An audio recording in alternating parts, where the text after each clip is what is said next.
Donc c'est notre doyen, Jacques Descreux, qui a accepté donc de nous proposer ce temps de travail. C'est un temps de travail, c'est-à-dire que ce n'est pas seulement une conférence, mais c'est une conférence qui va vous mettre au travail, je pense. Voilà, donc finissez de vous installer, et puis on démarre. Merci Jacques.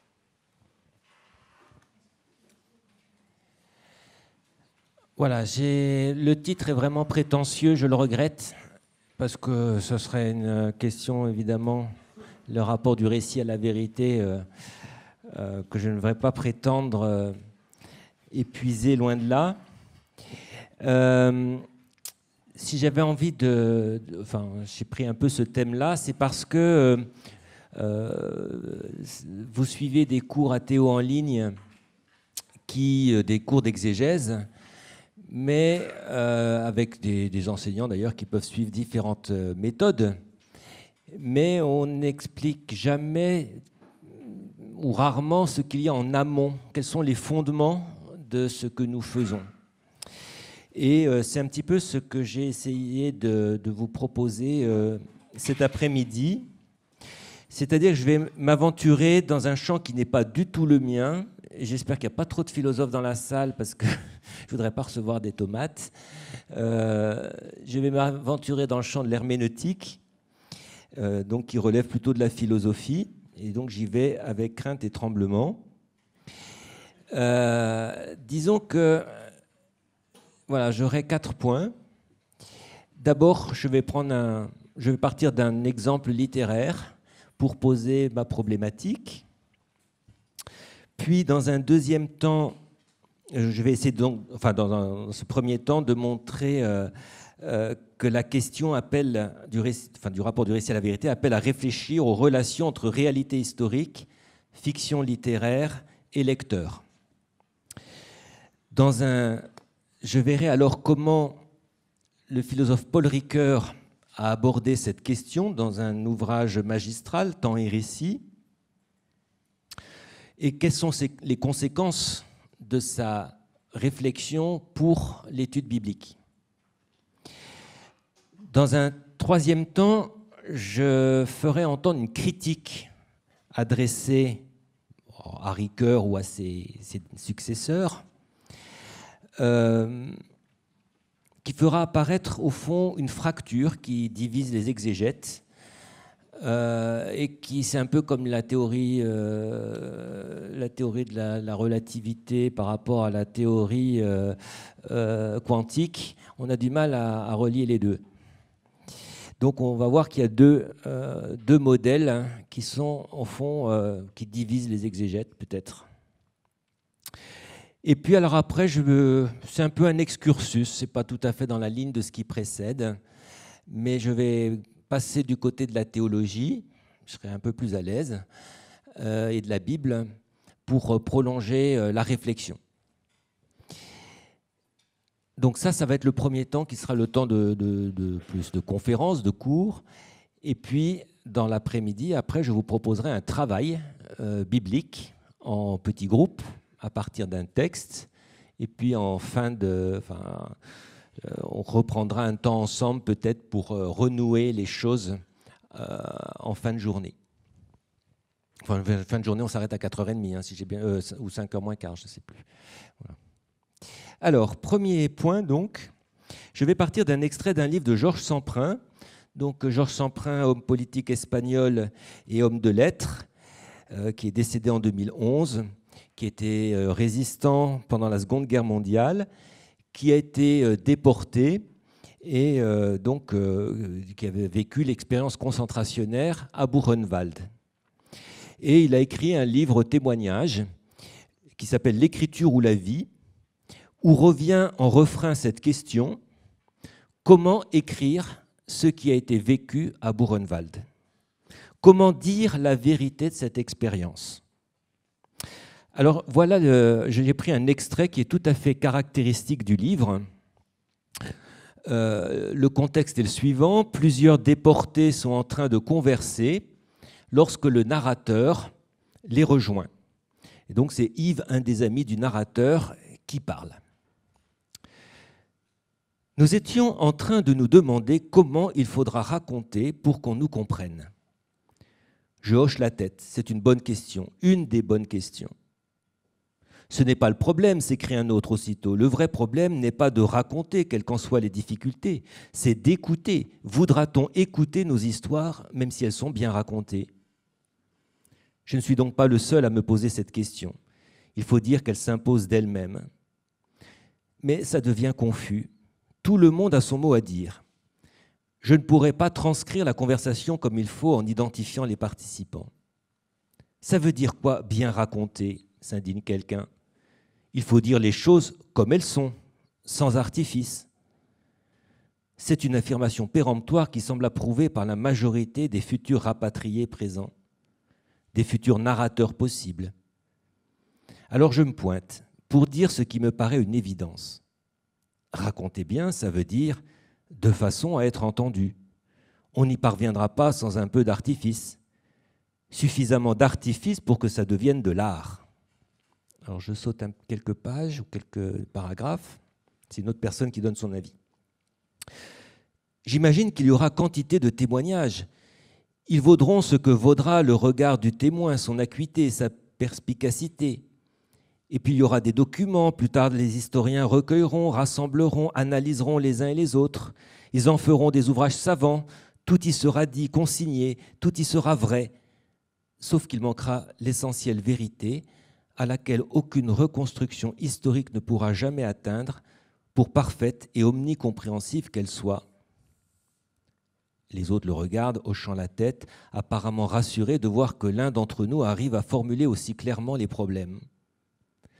L'autre genre de compréhension, la vérité essentielle de l'expérience, n'est pas transmissible, ou plutôt, elle ne l'est que par l'écriture littéraire. Il se tourne vers moi, sourit, par l'artifice de l'œuvre d'art, bien sûr. Donc, vous voyez, la question est posée.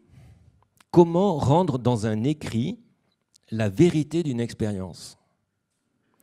Est-ce par le témoignage, cherchant la fidélité aux faits, dire les choses comme elles sont, sans artifice, comme le pense un des personnages ?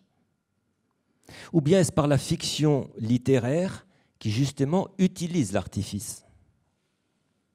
Qu'est-ce qui fera le mieux comprendre au lecteur l'essentielle vérité de l'expérience de Buchenwald ?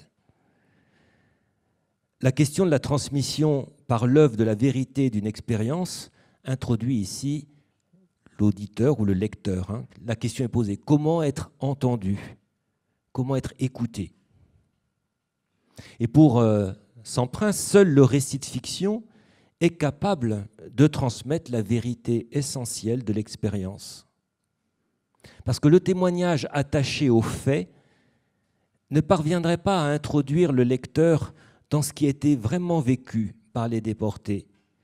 Il le tiendrait comme à distance, finalement, de l'expérience. Alors, cet exemple, il invite à réfléchir à la manière dont se pose la question de la vérité dans cette triangulation entre l'œuvre, la réalité d'une expérience, d'un événement, et le lecteur. Lorsque l'œuvre en question, c'est la Bible, il nous faut d'abord constater qu'elle recèle plusieurs genres littéraires, y compris parmi ses récits. Il y a des récits qui parlent d'événements historiques, règne des rois d'Israël, ministère de Jésus, expansion du christianisme naissant dans les Actes des Apôtres. Mais on trouve aussi dans la Bible des légendes, des paraboles, des contes, comme Job, Tobie. Ces récits différents entretiennent des relations diverses avec la réalité. Comment se pose la question de la vérité avec des récits qui évoquent des événements historiques, et comment se pose-t-elle avec des récits fictionnels ? Et comment intervient le lecteur dans ce questionnement ? Alors, c'est là que je vais convoquer donc Paul Ricoeur pour nous aider à comprendre cela.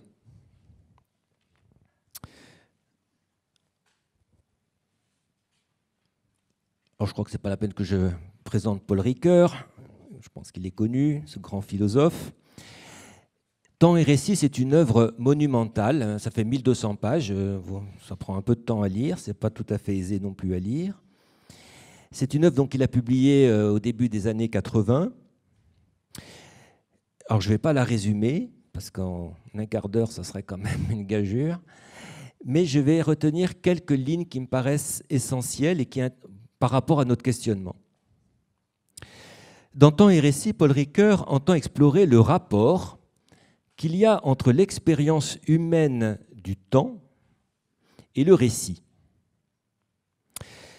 L'expérience humaine du temps, c'est le temps tel que nous le vivons.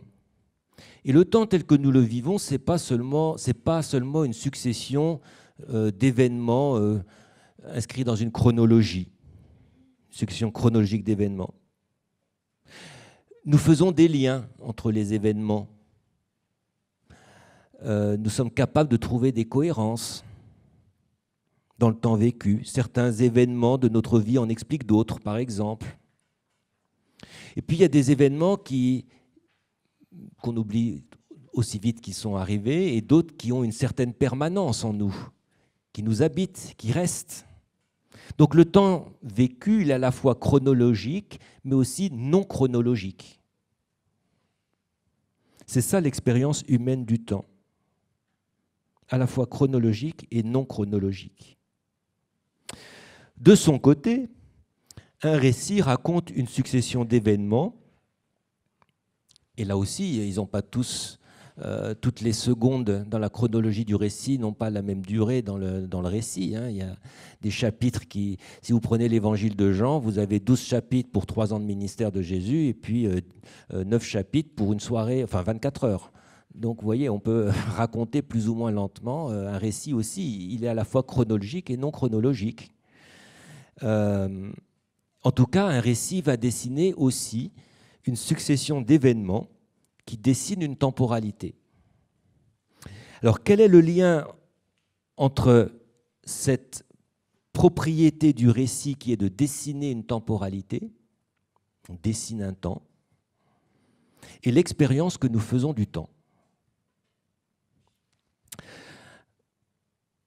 Ricoeur va proposer pour cette question un modèle qu'on appelle le modèle de la triple mimésis. Un modèle pour rendre compte du rapport entre le récit et l'expérience humaine du temps. Alors, le concept de mimésis, ça nous vient d'Aristote. La mimésis, c'est l'opération qui consiste à imiter, à représenter, au sens où un acteur de théâtre, par exemple, représente un personnage, opère une imitation. Donc la mimésis, c'est cette opération de représentation, d'imitation.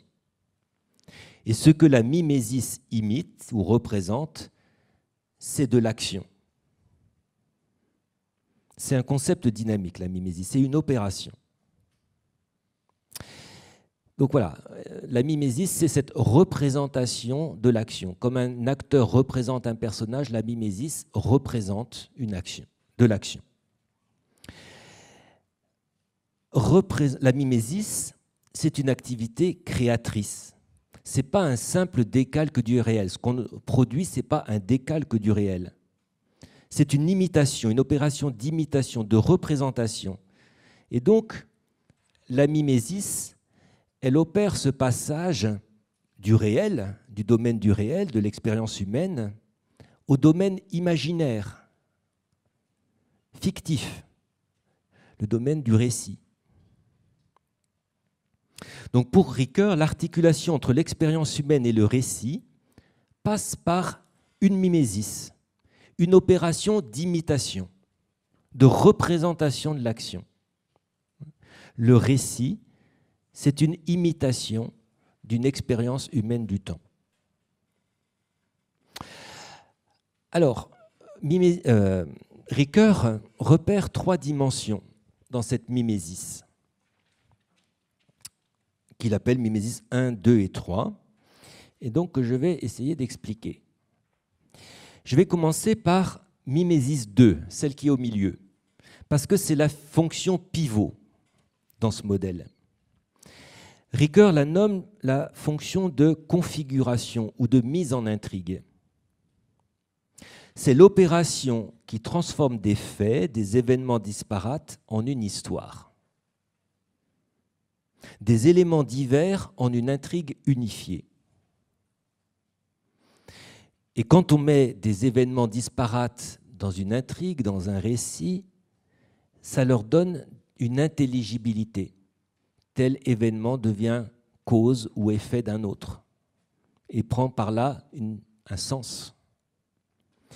Si vous voulez, pour être plus simple, si vous voulez écrire votre autobiographie, vous allez rassembler les événements de votre vie qui vous paraissent significatifs, vous allez faire un tri, et en plus, vous allez essayer de montrer une certaine cohérence dans votre parcours. Les événements, vous les avez vécus les uns après les autres.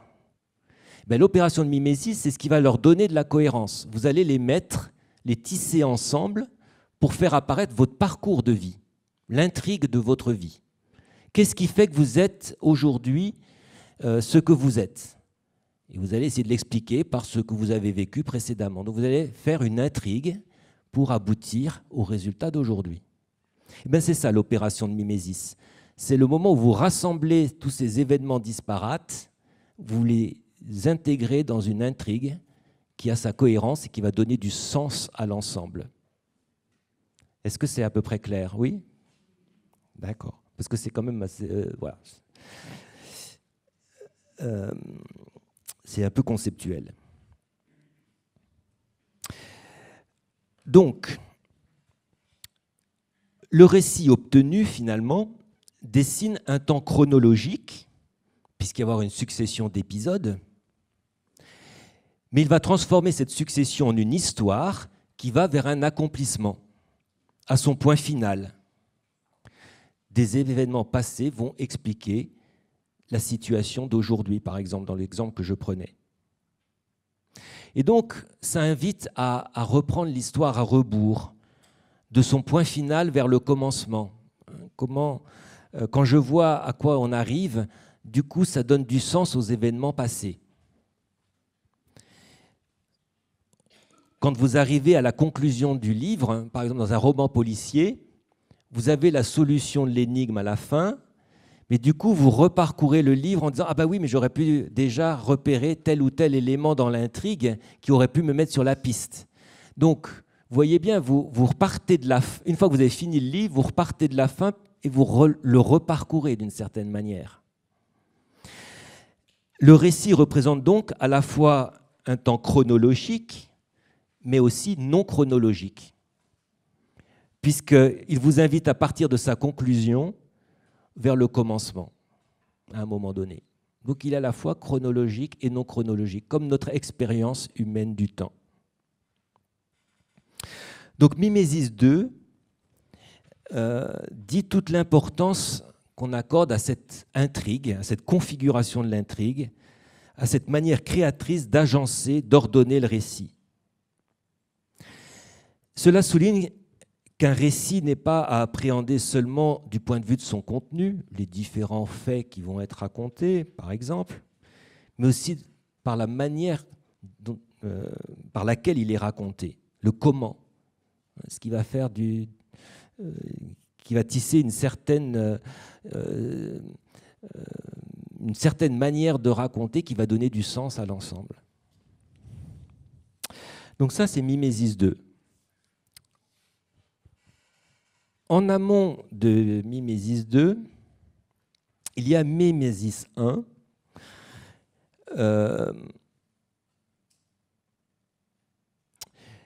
Il s'agit de dire que cette composition du récit, Mimésis 2, s'enracine dans une précompréhension du monde, de l'action, que partagent l'auteur et ses lecteurs. Cette précompréhension, c'est quoi? Par exemple, vous êtes capable, on ne vous l'a pas appris, mais enfin, vous l'avez appris en buvant le lait de votre biberon, à repérer les éléments essentiels d'une action, c'est-à-dire ce qui est de l'ordre des motifs, des buts, des circonstances, des agents, etc. Vous êtes capable de repérer ça. Vous êtes aussi capable d'identifier des ressources symboliques, ce qui fait peur, ce qui est mal. Voilà, il y a des choses, la nuit, le jour, il y a des symboliques fortes. Voilà, vous allez être capable de les décrypter sans qu'on ait besoin de vous les expliquer. Enfin, il y a une précompréhension de la structure temporelle de l'action. Vous êtes capable d'identifier les causes et les effets. Vous êtes capable de voir que le ballon de foot, avant d'être dans le but, il va être en avant du but et quelqu'un qui tape dedans. Vous êtes capable de remettre les images dans l'ordre de l'action. Voilà. Donc, vous êtes capable spontanément de reconnaître la structure temporelle de l'action.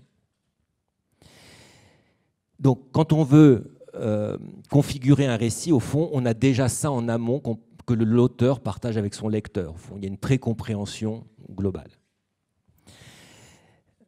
C'est ce que Ricoeur appelle la préfiguration dans cette opération de mimésis 1. Il y a une préfiguration du récit dans le réel. Enfin, après mimésis 2, il y a mimésis 3. C'est l'aval du récit. L'activité d'imitation, de représentation ne s'achève pas dans le texte, mais dans le lecteur, ou dans l'auditeur, ou le spectateur de théâtre. Lorsque vous lisez un livre, si vous lisez par exemple l'écriture ou la vie de Georges Semprin, normalement, cela doit un peu influencer votre manière de voir les choses. Vous ne voyez plus le monde tout à fait de la même manière. Votre expérience est refigurée, d'où l'idée de refiguration, mimésis 3. L'expérience est refigurée. Mimésis 3 opère donc ainsi le passage entre le monde du récit et le monde réel du lecteur. Ce que vous avez lu vient vous marquer et du coup on repasse du côté de la réalité. Enfin, on fait signe vers la réalité. Ça vous a touché, ça vous a marqué, ça vous a fait voir les choses autrement et du coup ça va imprégner votre manière de voir le monde et peut-être votre manière d'agir. Donc on va repasser, ça va avoir du coup, ça va pointer vers le réel. Vous voyez ce modèle des triples mimésis, de la triple mimésis, permet de partir du domaine du réel, comment on passe par le récit pour revenir finalement dans le réel. Alors, une des étapes importantes, ça va donc être la transition entre mimésis 2 et mimésis 3, qui est assurée par l'acte de lecture. Qu'est-ce qui se passe quand vous lisez ? Quand vous lisez, vous interrompez le cours de votre action pour aller vous migrer dans le monde du récit. Dans le récit, il y a un monde aussi, avec son temps, son espace, etc. Vous migrez par l'imagination dans le monde du récit, dans le monde fictif du récit. Votre réflexion marque une pause. Mais en même temps, à partir de votre lecture, vous incorporez une vision du monde, des enseignements, etc., que vous acquérez de votre lecture. Et ça peut vous modifier intérieurement, modifier votre appréhension du monde, vos comportements. Vous voyez, c'est à deux sens. Vous allez partir un moment de la réalité pour aller vous immerger dans le récit et vous allez revenir.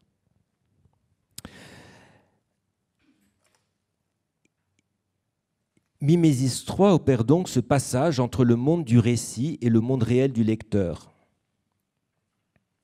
Pour que le récit refigure votre expérience, il faut que vous saisissiez sur quoi porte ce récit, que vous ayez bien compris ce sur quoi il porte. Et c'est là qu'on peut distinguer deux types de récits, que Ricoeur distingue deux types de récits. Il y a le récit historique et le récit de fiction. Il se distingue par ce sur quoi il porte. Le récit historique il ambitionne de reconstruire ce qui fut réel, alors que ce n'est pas le problème du récit de fiction. Le récit historique, il entend constituer un récit fidèle aux événements, tandis que le récit de fiction n'a pas cet objectif. Alors du coup, le réel n'est pas le même des deux côtés. Quand on parle du récit historique, quand on parle du récit de fiction, on ne parle pas du même réel finalement. Dans le récit historique, les rapports entre le récit historique et le passé, qu'il cherche à rendre, est de l'ordre à la fois, nous dit Ricoeur, du même, de l'autre et de l'analogue. Il est du rapport du même, parce que le récit historique, il tente de rendre le passé, de le réeffectuer, d'abolir la distance temporelle, que le passé devienne présent, si vous voulez. Donc il cherche le même. Mais en même temps, le récit historique, il montre le passé comme radicalement passé, comme différent du présent. Il est obligé d'expliquer ce qu'on ne peut plus comprendre aujourd'hui, par exemple. Donc il va montrer en même temps qu'il essaye de faire d'abolir la distance, en même temps il la montre avec le passé. Enfin, le récit historique cherche à rendre le passé. Il dit « les choses ont dû se passer comme je les raconte ». Qu'il y a une certaine correspondance entre le récit et les événements. Et là, c'est le domaine de l'analogue. Donc le rapport du récit historique au passé, c'est à la fois le même, l'autre et l'analogue. C'est donc un rapport oblique. Ce n'est pas une photographie. C'est un rapport oblique, et c'est pour ça que Ricoeur parle de relation de représentance. On est là pour représenter le passé. Dans le récit, donc vous voyez le rapport entre le récit et ce sur quoi il porte, ici c'est une relation de représentance qui inclut à la fois le même, l'autre et l'analogue. Dans le récit de fiction, celui-ci, le récit de fiction, n'a pas la contrainte de reconstruire le passé, ce qui fut réel. Alors, à quel réel se rapportent les récits de fiction? Les récits de fiction, ils dessinent un monde fictif dans lequel nous pourrions habiter. Alors, il y a des mondes qui sont plus ou moins éloignés des nôtres. Il y a des mondes où il y a des fées et des démons. Il y a des mondes où il y a des anges. Il y a des mondes où il n'y en a pas. Voilà, on peut avoir des mondes plus ou moins différents du nôtre. Mais enfin, chaque récit de fiction propose un monde dans lequel nous pourrions habiter. Et le lien au réel se fait dans notre acte de lecture. La lecture d'un récit de fiction, nous dit Ricoeur, elle est à la fois révélante et transformante à l'endroit du quotidien. Révélante parce qu'elle va nous faire voir, va nous révéler des traits dissimulés mais présents dans notre expérience. Vous savez, vous avez tel personnage de récit qui va vous faire découvrir tel sentiment enfoui en vous, telle émotion que vous n'avez jamais éprouvée, parce que voilà, le récit vous donne de la voir, de la comprendre. Donc il y a une forme de révélation à travers le récit, qui peut vous révéler quelque chose à vous-même, des traits dissimulés de votre expérience que vous ne connaissiez pas. Transformante aussi, parce que notre expérience est ainsi changée et notre vie peut devenir un peu autre ou totalement autre. Il y a parfois des récits qu'on a pu lire, des fictions, qui nous ébranlent, qui nous font bouger et qui nous invitent à peut-être agir autrement. Ces fonctions révélantes et transformantes de la lecture, c'est ce qui définit le rapport du récit de fiction au réel. Et c'est ce que Ricoeur appelle une relation d'application. J'applique ce que je lis dans le récit au réel que je vis. Ainsi pensée, donc, la relation du récit fictif au monde réel s'effectue dans l'acte de lecture par lequel le monde du texte se confronte au monde réel du lecteur. Et évidemment, un bon auteur va jouer aussi avec ça. Il va avoir une stratégie pour vous amener à épouser son point de vue, par exemple. Il va avoir une rhétorique du récit pour faire partager une vision du monde. C'est ce qu'on disait avec Semprin. Il disait il faut écrire de la fiction pour amener le lecteur à comprendre de l'intérieur ce qu'est l'expérience de Buchenwald. Il faut que j'ai de la rhétorique, il faut que j'ai de l'art littéraire pour le faire comprendre. La simple récit des faits ne suffirait pas à cela. Ainsi donc, l'histoire et la fiction n'aboutissent pour Ricoeur à refigurer l'expérience humaine qu'en empruntant l'un à l'autre. Parce que le récit historique, il emprunte aussi à la fiction.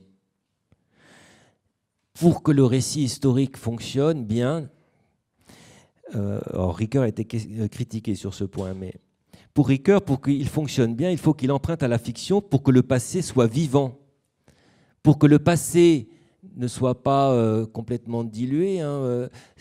Voilà, on peut mettre bout à bout des inscriptions épigraphiques qu'on a trouvées, mais ça ne rend pas le passé, ça. Pour rendre le passé, dans un récit historique, eh bien, il faut emprunter à la fiction, les ressources de la fiction. C'est ainsi que le passé est rendu de manière appropriée.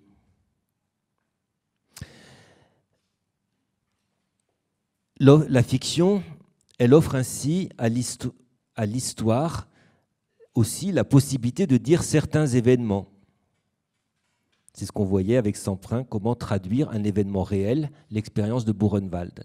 Peut-être qu'il faut aussi que le récit emprunte à la fiction, que le témoignage, en l'occurrence, emprunte à la fiction.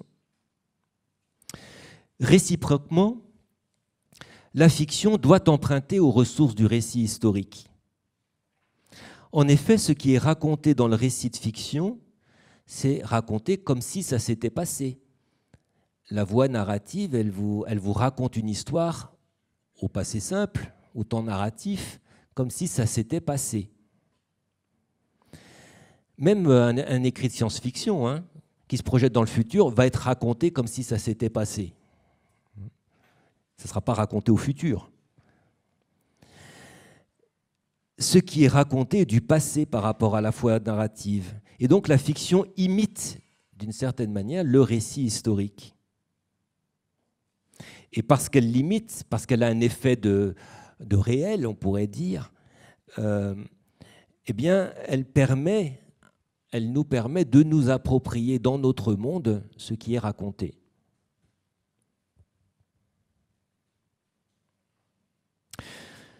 Donc, que le récit ambitionne de dire ce qui s'est passé ou non, qu'il soit historique ou qu'il soit une fiction, le monde du récit, ce qu'on découvre avec Ricoeur, c'est que le monde du récit n'est jamais un miroir du réel. Pour Ricoeur, chaque œuvre projette un monde. Chaque œuvre propose des manières d'habiter le monde qui sont en attente d'être reprises par le lecteur lorsqu'il lit l'œuvre. Chaque œuvre permet au lecteur de faire une expérience fictive du temps. Et c'est là qu'un paradoxe se fait jour. Pour avoir accès à la vérité du monde, le chemin passe par la fiction du récit qui s'y réfère obliquement. Vous voyez, pour pouvoir exprimer le monde, pour pouvoir avoir accès à cette vérité du monde, je suis obligé de passer par le récit. Et en même temps, le récit, il implique la fiction. Pour trouver la vérité du réel, je dois passer par la fiction du récit. C'est ça le paradoxe. Et en même temps, c'est le monde du récit qui façonne la manière dont le lecteur perçoit le monde réel. C'est parce qu'on vous a raconté des histoires, quand vous étiez petit, que vous êtes capable aujourd'hui de percevoir et de donner du sens au monde réel, de découvrir cette expérience du monde réel. Alors, quel est l'intérêt pour l'exégète théologien? Évidemment, les travaux de Ricoeur, ils intéressent l'exégète. Comment se pose la question de la vérité dans les rapports entre récits bibliques, monde réel, l'Israël ancien, la Palestine au temps des procurateurs romains, et le lecteur? La perspective ricoeurienne, elle invite à situer la vérité ni du côté de l'intention de l'auteur. La vérité n'est pas de ce côté-là. D'ailleurs, on ne sait pas l'intention de l'auteur, à vrai dire. Nous n'avons pas accès à sa conscience. Donc on ne sait pas quelles étaient ses intentions. La vérité n'est pas située dans la transcription exacte de faits historiques. Parce que peut-être justement, c'est peut-être pas ça la vérité, elle n'est pas là. La vérité, pour Ricoeur, elle se situe bien plutôt dans la lumière que le monde du récit apporte à l'expérience que le lecteur fait du monde réel. La vérité, elle est dans la lumière que le monde du récit apporte à l'expérience que le lecteur fait du monde réel. Le récit donne accès à la vérité du monde. Cette vérité, elle appartient aussi aux récits fictifs. Eux aussi façonnent notre perception du monde réel. Eux aussi éclairent le monde réel. Eux aussi donnent accès à la vérité du monde.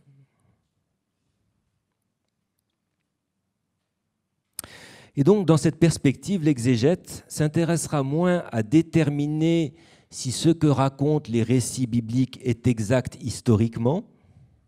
Finalement, ce n'est pas là la question de la vérité.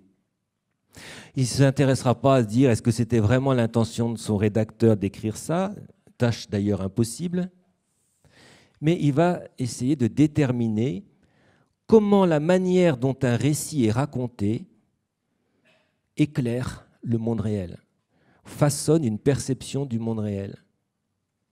Autrement dit, comment un récit dévoile la vérité du monde et, pour ce qui nous concerne, construit le regard de foi du lecteur. Et pour effectuer cette tâche, l'exégète dispose notamment de l'apport des sciences du langage qui lui permettent de mettre au jour comment une histoire est racontée, qui lui permet de peut-être saisir l'impact de ce comment de l'histoire sur le lecteur. Et c'est ce qu'on a tout le courant de la narratologie, justement, c'est comment les ressources du récit peuvent montrer l'effet que le récit veut produire chez son lecteur. Quel effet veut-il produire? Qu'est-ce qu'il veut lui faire voir? Quelle vision du monde veut-il lui partager? J'espère que je ne vous ai pas trop perdu.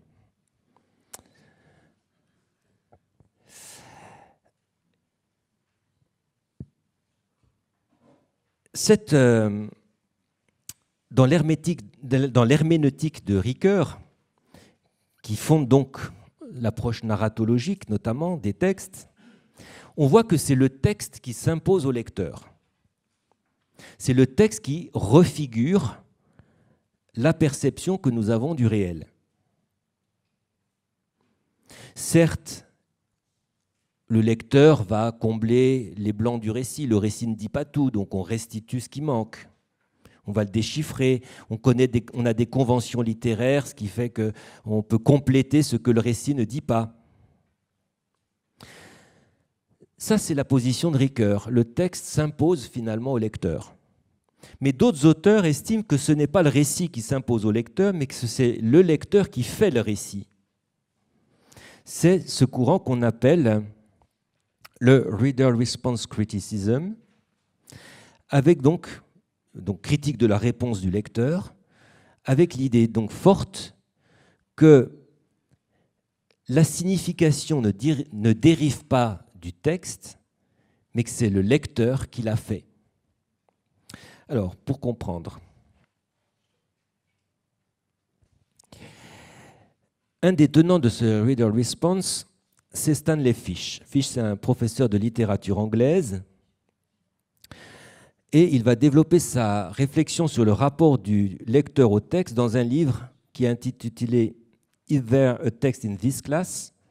et qui a été traduit, alors partiellement traduit, pas entièrement traduit, mais dans un livre en français, « Quand lire, c'est faire ». Pour Fish, une œuvre ne possède pas un sens intrinsèque que l'on pourrait déterminer comme ça en l'examinant. La signification d'un texte ne dérive pas de ses traits formels. Elle n'est pas déjà présente en lui. C'est bien plutôt le lecteur qui met en œuvre toujours une stratégie de lecture et qui crée le sens du texte. Pour Fish, lire, c'est fabriquer un texte. C'est fabriquer un texte, d'une part, qui correspond à la situation dans laquelle on se trouve. Réfléchissez, un énoncé peut avoir des significations différentes en fonction de la situation où vous vous trouvez. Si je dis « prends la porte », si je suis en cours avec un élève turbulent, il va sortir. Si je suis sur un chantier de construction avec des ouvriers, il va prendre la porte pour aller la fixer.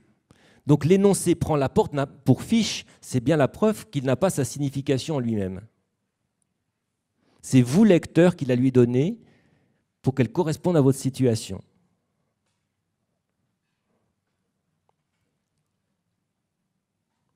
D'autre part, les lectures, nous dit Fish, varient en fonction de votre situation institutionnelle. Vous ne pratiquez pas la même manière de lire quand vous venez en cours d'exégèse du Père Descreux et quand vous allez à la messe. Vous ne pratiquez pas la même lecture. Vous ne pratiquez pas la même lecture en cours de littérature et sur la plage. Ce n'est pas la même manière de lire. Et de même, on ne lira pas la Bible peut-être de la même manière ici, dans un pays riche et dans une communauté de base d'Amérique du Sud. Donc pour Fish, c'est bien le signe, la preuve, que ce n'est pas, le texte ne recèle pas sa signification en lui-même, mais que c'est le lecteur qui fait le texte. Alors zut, autant de lecteurs que de autant de textes que de lecteurs, on ne pourra jamais s'entendre, qu'est-ce qui se passe? Pas tout à fait. Est-ce que ça signifierait un relativisme absolu, chaque lecteur créant son propre texte? Eh bien non, parce que pour Fish, préalablement à l'interprétation d'un texte, le lecteur choisit toujours une stratégie d'interprétation. Alors il le fait, mais ce n'est pas une démarche consciente. Mais quand même, quand vous venez en cours, vous n'attendez pas à faire la même lecture que si vous êtes sur la plage. Spontanément, vous n'allez pas adopter la même stratégie, en principe. Si de nombreux lecteurs ont une interprétation semblable d'un texte, c'est en fait parce qu'ils partagent une même stratégie d'interprétation. Et celle-ci est liée à un contexte institutionnel. Alors Fish va appeler communauté interprétative ces communautés qui adoptent une même stratégie d'interprétation, qui partagent les mêmes normes d'interprétation, qui partagent les mêmes valeurs. Nous lisons toujours en référence finalement à une communauté d'interprétation, une communauté interprétative. En fait, le lecteur n'est jamais libre d'interpréter comme il veut le texte, car il appartient toujours à une communauté qui le dépasse, dont il n'a pas forcément conscience, une communauté interprétative. Il est toujours inséré dans un contexte et impliqué dans une situation. Et Fish dit ceci, écrit ceci, « Les significations ne sont la propriété ni de textes stables et fixes, ni de lecteurs libres et indépendants, mais de communautés interprétatives qui sont responsables à la fois de la forme des activités d'un lecteur et des textes que cette activité produit. » Donc ce n'est pas le lecteur qui choisit sa stratégie de lecture, enfin parfois il le fait, il va se dire je vais faire une étude exégétique, mais encore que, il va se référer à des normes, à une communauté. Le lecteur appartient toujours à une communauté qui impose sa stratégie de lecture, ses normes interprétatives. Alors Fichte n'explique pas comment se constituent ces communautés interprétatives. Il ne pose pas la question de la manière dont elles se rapportent à elles-mêmes. Mais voilà, on est toujours pris, au fond, dans une tradition, on dirait en langage chrétien. On est toujours pris dans une tradition de lecture. Quel est l'intérêt pour l'exégète théologien ? Eh bien, ça nous aide à réfléchir à l'interprétation de la Bible. Nous voyons que tous les lecteurs de la Bible ne comprennent pas la Bible de la même manière. Cela même parfois aboutit à des ruptures confessionnelles. La réflexion de Fichte éclaire le fait que nous lisons toujours la Bible au sein d'une communauté de lecture, qu'on le veuille ou pas, mais toujours au sein d'une tradition qui met en avant certains traits plutôt que d'autres et qui balise ainsi la signification des textes. Si vous êtes... j'ai fait une fois cette expérience assez intéressante d'être au mur dit des Lamentations à Jérusalem, le mur occidental, et on me dit va prier devant le mur le psaume 136. Quelle joie quand on m'a dit allons à la maison du Seigneur, c'est là que viennent toutes les tribus du Seigneur, etc. Et je priais ce psaume à côté de tas de juifs venant du monde entier. J'ai réalisé ce jour-là que ma lecture du psaume n'était sûrement pas la même que celle de mon voisin juif qui priait à côté de moi et qui priait le même psaume. Parce que lui, quand il disait « Quelle joie quand on m'a dit, montons à la maison du Seigneur, c'est là que se rassemblent toutes les tribus d'Israël », il les voyait autour de lui, c'était là. Alors que moi, ce que j'imagine dans ma tradition chrétienne, c'est la Jérusalem d'en haut, Jérusalem céleste, le rassemblement eschatologique. Nous lisions le même texte. Non, on ne lisait pas le même texte. C'était les mêmes lettres, mais ce n'était pas le même texte.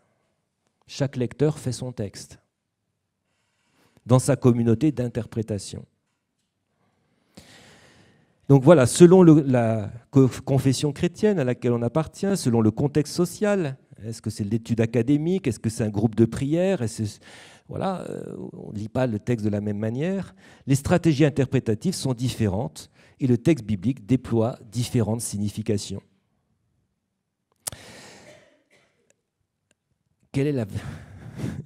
Où se situait la vérité ? Le débat sur la vérité en exégèse biblique est aujourd'hui largement marqué par cette fracture entre les deux positions que je viens de tracer. Celle qui considère que le texte s'impose au lecteur et le façonne. Au fond, c'est lui qui domine. Position de Ricoeur, position de la narratologie. Et celle qui considère que c'est le lecteur, au fond, qui crée le sens du texte et qu'on peut faire dire au texte, à la limite, presque ce qu'on veut. Pensez à la question de la violence dans la Bible. Nous lisons d'une certaine manière, mais on pourrait lire tout à fait d'une autre. Le livre de Josué, on pourrait très bien dire, Dieu nous demande d'aller reconquérir la terre, les montagnes d'Israël par la force et de passer au fil de l'épée, c'est ça sa volonté. Nous ne le lisons pas comme ça. Bon. Donc, d'autres positions, le lecteur impose sa lecture au texte et c'est le Reader Response Criticism. Et entre les deux, voilà, il y a une fracture qu'on ne pourra pas résoudre. Il y a une fracture méthodologique qu'on ne pourra pas résoudre. C'est ces deux continents qui ne peuvent pas en faire qu'un. C'est bien dans cette dialectique entre la Bible et ses lecteurs, appartenant à diverses communautés, que se joue la vérité de la révélation. Alors maintenant, je vais faire un pas de côté et passer du côté un peu plus théologique. Un espèce d'excursus. J'avais besoin de faire un peu d'exégèse avec vous. Je vais considérer justement comment Jésus raconte des histoires. Le rapport de ces histoires au réel et au lecteur. Et pour cela, je vais prendre le début du chapitre 4 de Marc, qui nous rapporte le premier discours de Jésus. C'est la première fois qu'il prend la parole longuement dans cet évangile. Et donc, c'est pour raconter des paraboles. Voici donc le début de ce chapitre. Et de nouveau, Jésus commença à enseigner près de la mer, et une foule très nombreuse se rassemble près de lui, de sorte qu'étant monté dans la barque, il s'assied en mer. Et toute la foule était près de la mer sur la terre. Et il leur enseignait par des paraboles beaucoup de choses, et il leur disait dans son enseignement, « Écoutez, voici le semeur sorti pour semer. Et il advint, tandis qu'il semait, qu'un grain tomba, or on ne précise pas que c'est un grain, qu'un tomba au bord du chemin, et les oiseaux vinrent et le dévorèrent. Et un autre tomba sur un endroit rocheux, là où il n'avait pas beaucoup de terre, et aussitôt il leva à cause du fait qu'il n'avait pas une profondeur de terre. Et quand se leva le soleil, il fut brûlé, et à cause du fait qu'il n'avait pas de racines, il se dessécha. Et un autre tomba dans les épines, et les épines montèrent et l'étouffèrent, et il ne donna pas de fruits. Et d'autres tombèrent dans la bonne terre, et donnaient du fruit en montant et en croissant, et ils portaient l'un 30 et l'un 60 et l'un 100. Et il disait, « Celui qui a des oreilles pour entendre, qu'il entende. »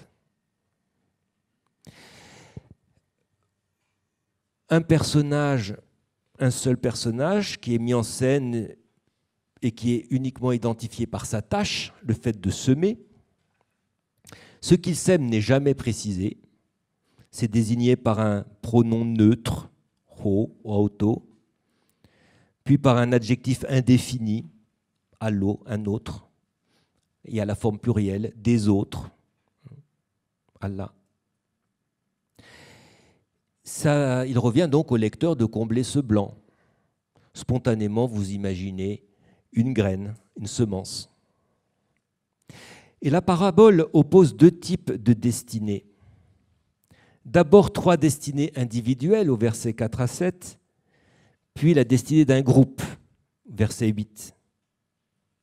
Les 3 premières destinées, malgré éventuellement une progression, sont stoppées avant de porter du fruit, tandis que la 4e, celle du groupe, parvient à fructification. Et les 3 verbes monter, croître et donner du fruit peuvent correspondre aux 3 échecs précédents, de même que les 3 rendements, l'un 30, l'un 60, l'un 100, peuvent souligner l'opposition avec les 3 échecs qui n'ont rien produit. Le critère déterminant pour la destinée, c'est bien la qualité des terrains où ce qui est semé est tombé. Vous voyez que les images de cette parabole sont ancrées dans l'expérience quotidienne des auditeurs de la parabole, un milieu rural, galiléen, où on sait ce que c'est que semer, et on sait que voilà, il faut de la bonne terre pour obtenir du fruit. Pourtant, il y a un élément qui est quand même tout à fait pas quotidien dans cette parabole, c'est les rendements indiqués au verset 8, qui semblent plutôt extraordinaires pour l'époque. Maintenant, avec les OGM, tout ça, on y arrive, je pense, peut-être, mais... La surprise provoquée par ce rendement extraordinaire a 3 effets. Et ça, c'est important. Si je vais y revenir. Premier effet de ce caractère insolite, c'est que du coup, ça recadre la réalité. Je veux dire par là que la perte de grains dans les épines, sur le chemin, dans l'endroit pierreux, apparaît sous un autre jour du fait des rendements exceptionnels obtenus par ailleurs. La perte initiale est relativisée. Ça valait peut-être la peine de semer un peu n'importe où, parce que quand ça tombe dans la bonne terre, alors là, c'est jackpot. Donc, la perte initiale est vue sous un autre jour. On recadre la réalité. C'était pas grave de perdre. C'est pas bien, pas très important. Du coup, cette surprise va mettre en cause l'ordre présent. Dans l'ordre présent, on veille en principe à ne pas perdre. On ne gaspille pas. On garde ce qui est utile, ce qui a de la valeur. C'est ainsi que vous vous conduisez tous. Vous ne gaspillez pas. La surprise de la parabole, elle bouscule cette conception. Que le semeur soit maladroit ou qu'il sème délibérément partout, c'est en définitive une bonne opération, ce qui heurte votre conception habituelle des choses. Enfin, la surprise fait surgir du possible. Il y a une alternative au fait de veiller précautionneusement à ne rien perdre, à ne rien gaspiller de ce qui est utile. L'alternative, c'est compter sur le rendement exceptionnel de ce qui est semé. Compter sur le rendement exceptionnel de ce qui est semé, sur la qualité de cette semence. Ce qui conduit à ne pas avoir peur de la perte par maladresse ou par le gaspillage de ce qui a de la valeur. Donc il y a un possible qui surgit là. Tout d'un coup, on peut avoir une autre attitude que vouloir faire attention à ne rien perdre. C'est compter sur la qualité de ce qu'on sème, de ce qui est semé. On voit bien que l'on a ici un récit de fiction qui vise à refigurer les conceptions de ses auditeurs. Ce récit se veut, comme dirait Ricoeur, révélant et transformant. Il veut recadrer une perception de la réalité, mettre en cause l'ordre présent, votre perception des choses, et faire surgir du possible peut-être. L'ancrage des images dans la vie quotidienne doit vous aider à laisser la parabole refigurer vos perceptions. Elle parle de votre vie, enfin de la vie des gens de l'époque qui savaient semer. Elle parle de leur vie, et donc elle les rencontre, elle les rejoint. Un peu plus loin, Jésus donne l'explication de la parabole. Versets 13 à 20. Ce qui est semé, c'est la parole, et je rappelle, ce terme désigne à la fois la prédication de Jésus, mais aussi dans le christianisme naissant, la parole, c'est aussi la prédication chrétienne. On voit ça dans les Actes des Apôtres, hein, la parole qui progresse, qui croît, qui se répand. Voilà. Donc la parole, c'est à la fois la prédication de Jésus et la prédication chrétienne. Les différents terrains représentent des personnes qui incarnent différentes manières de recevoir ou non cette parole. C'est intéressant, au fond, la parabole thématise son propre effet. Elle thématise la force productive de la parole sur celui qui l'écoute, la reçoit et se laisse transformer par elle, ou elle thématise au contraire sa perte lorsqu'elle n'est pas reçue, accueillie. Tout se joue dans ce rapport entre l'histoire et son auditeur ou lecteur, entre la parole et son auditeur ou lecteur. Sans une certaine disposition de l'auditeur, la parole, elle est sans effet. Donc la parabole raconte ce qu'elle est en train de faire, au fond, elle-même. Remarquons que Jésus, d'ailleurs, encadre la parabole par deux invitations à écouter. Écoutez, voici le semeur est sorti pour semer, puis il termine, celui qui a des oreilles, qu'il entende. L'écoute est précisément la qualité qui est requise pour que la parabole ou la parole exerce ses effets.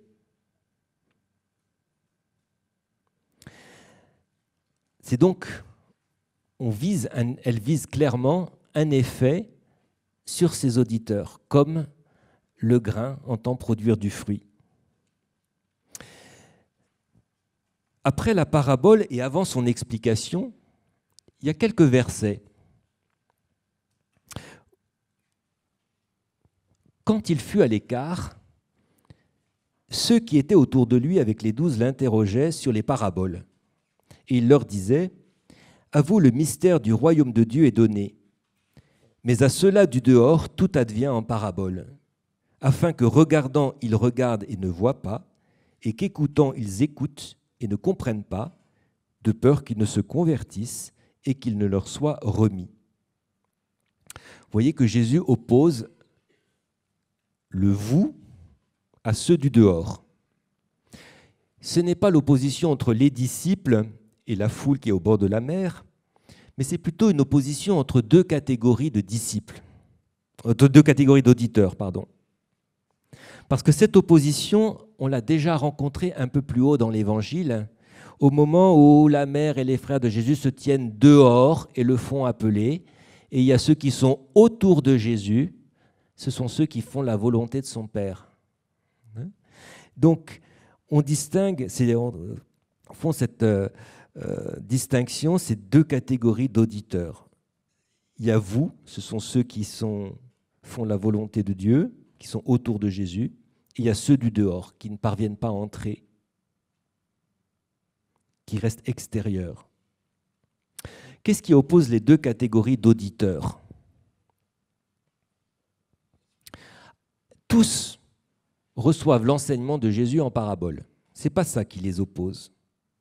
Mais ce qui les oppose, c'est que les premiers, les vous, interrogent Jésus sur les paraboles, alors que les autres ne le font pas. S'ils interrogent, c'est qu'ils savent que la parabole recèle un mystère, veut dire quelque chose de plus, qu'ils ont du mal à percevoir, mais ils sont conscients que la parabole veut dire plus. Et parce qu'ils interrogent, le mystère du royaume leur est donné. À vous, le mystère du royaume de Dieu est donné. Curieuse expression. On pourrait attendre qu'il soit dévoilé. Non, il est donné. Ce n'est pas de l'ordre d'une connaissance, c'est de l'ordre d'une expérience. On le reçoit. Effectivement, la parabole, par ses effets sur les auditeurs, en transformant leur perception du monde et du coup leur comportement, ne provoque-t-elle pas en eux l'irruption du royaume? Est-ce que ce n'est pas ça le royaume? Ancré dans la réalité quotidienne, voir les choses tout à fait autrement, consentir peut-être du coup à la perte, à oser perdre ce qu'il y a de meilleur, sûr que le rendement sera bon. Est-ce qu'il n'y a pas quelque chose du royaume qui se joue là? Recevoir le mystère du royaume, c'est donc recevoir quelque chose d'énigmatique. Au fond, la parabole, elle recèle une énigme, elle ne sera jamais transparente. Mais on le sait. En revanche, ceux du dehors, ils ont l'illusion de regarder et d'entendre, alors qu'en réalité, ils ne voient ni ne comprennent. Ils n'ont pas compris que la parabole disait plus. Ils croient voir, en fait, ils ne voient rien. Ils croient entendre, en réalité, ils ne comprennent rien. Alors, on peut être un peu déconcerté par la fin, de peur qu'ils ne se convertissent et qu'il ne leur soit remis. Ce n'est pas le paraboliste qui voudrait que ceux du dehors ne comprennent rien, ne se convertissent pas. Non, c'est bien ceux du dehors qui ont pour objectif de ne pas se convertir. C'est leur objectif, pas forcément conscient, mais en fait, ils ne veulent pas se convertir. Et puisque tel est leur objectif, ils ne veulent surtout pas s'ouvrir à la parabole.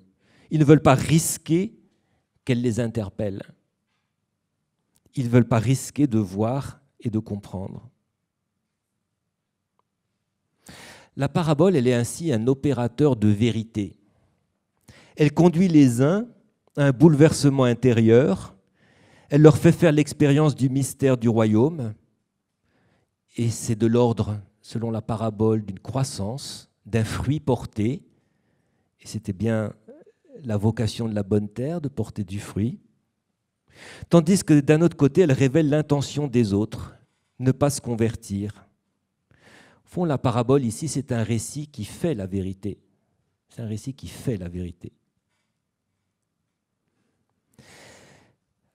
La parabole du semeur, elle est emblématique de la parole, celle de Jésus, la prédication chrétienne. Il y a deux éléments qui le signifient. D'une part, je l'ai dit, c'est la première des paraboles qui est racontée. Elle est en tête du discours. Elle est un peu elle introduit l'ensemble des paraboles. Et d'ailleurs, Jésus indique au verset 13 aux disciples que s'ils ne comprennent pas cette parabole, ils ne comprendront aucune parabole. Donc elle est bien la parabole qui recèle une interprétation clé pour toutes les paraboles. Et d'autre part, à la fin du discours,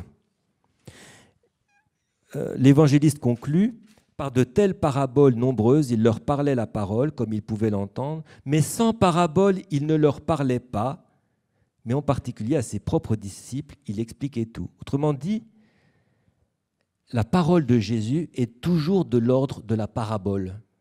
Il ne dit rien sans parabole. La prédication chrétienne est toujours de l'ordre de la parabole. Elle vise à révéler le quotidien sous un autre jour, à mettre en cause l'ordre présent, à faire surgir du possible, c'est-à-dire provoquer l'irruption du royaume. Toute la prédication chrétienne, toute la parole de Jésus vise à cela. C'est en cela qu'elle est parabole. C'est qu'à la fois ancrée dans le quotidien, elle vient y introduire un élément insolite, et on sait bien comment le discours chrétien peut paraître insolite, pour opérer, provoquer une invitation à un recadrage, à une nouvelle perception de la réalité. Et qu'ainsi, des comportements changent. Et c'est cela, le royaume. Elle fait la vérité en faisant croître, en rendant féconds les uns, mais en même temps en révélant l'objectif de ne pas se convertir des autres. Elle fait la vérité. Je vous remercie.